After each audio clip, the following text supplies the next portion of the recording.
It's yummy, guys. Ayan, ang tawag dito sa amin, ipon. Diba? Sarap.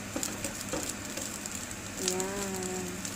Niluto ko siya ng konting suka at saka asin. Then, nilagyan ko na din ng mantika.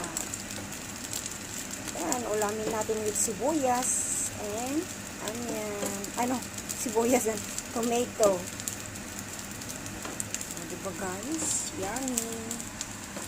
Ito na yung breakfast na laman and lunch. Nothing for today. It's yummy, guys. Small fish. Fresh kanina to. Fresh is small fish. Yan, diba? O, diba luto na siya? Yummy. It's yummy.